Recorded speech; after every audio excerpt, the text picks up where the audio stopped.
Un monde fantastique, un rêve constitué de 45 000 ballons. Voilà ce que réserve au public le Littoral Centre à Alamans. Là, c'est un endroit juste féerique. On est dans l'espace. C'est un centre commercial. C'est rempli de ballons sur le thème de l'espace. Et vraiment là, on est vraiment en plein rêve. Cette nouvelle galaxie, certainement la plus proche de notre Terre, est habitée par des martiens et des astronautes. L'on reconnaît au détour d'une planète le monde fantastique de Tim Burton ou encore celui d'Hergé. Je sais qu'avec les ballons, on peut quasiment tout réaliser. Et souvent, des gens voient des choses qu'ils avaient dans leur imaginaire ou qu'ils avaient vu dans un film ou qu'ils ont vu dans un dessin animé. Et ils sont souvent très touchés de voir ça devant leurs yeux, de pouvoir le toucher et de le voir revivre de cette manière-là, en fait. Une nouvelle dimension peuplée de monstres gentils venus soutenir l'association Rêve Suisse et lui remettre un chèque de 3 000 francs.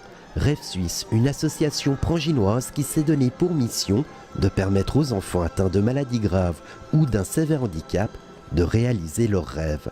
Comme par exemple, l'été dernier, au festival Caribana. On a eu une enfant qui avait la trisomie et qui rêvait de rencontrer Bess Ditto.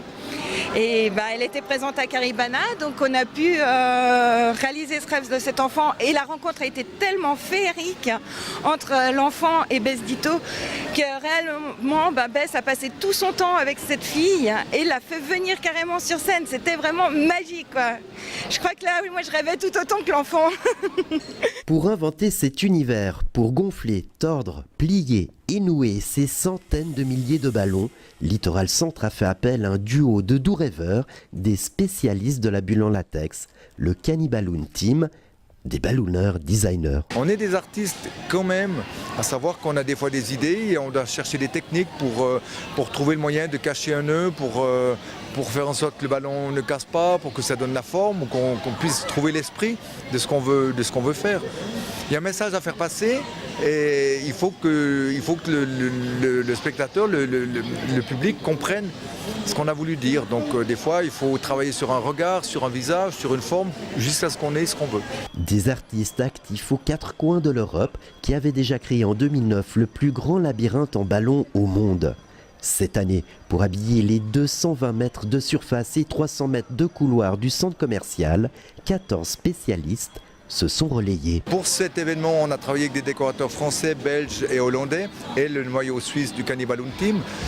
Et donc je soumets le projet, on me fait des propositions chiffrées en surface, en nombre de ballons, je valide, ils partent dans des projets, des calculs plus précis et en finalité, ils viennent ici avec une idée assez précise de ce qu'ils vont réaliser. Comme tout bon créateur, le Cannibaloon Team se penche déjà sur son prochain défi. Une œuvre qui serait à rechercher du côté d'un célèbre producteur de café encapsulé, Veuvezan. L'association Rêve Suisse est, elle, toujours en quête de bénévoles et de fonds et souhaite mettre en contact l'une de ses protégées avec la chanteuse Rihanna. Quant à l'expo 45 000 ballons, elle vous aérera la tête jusqu'au 27 octobre prochain à Littoral Centre.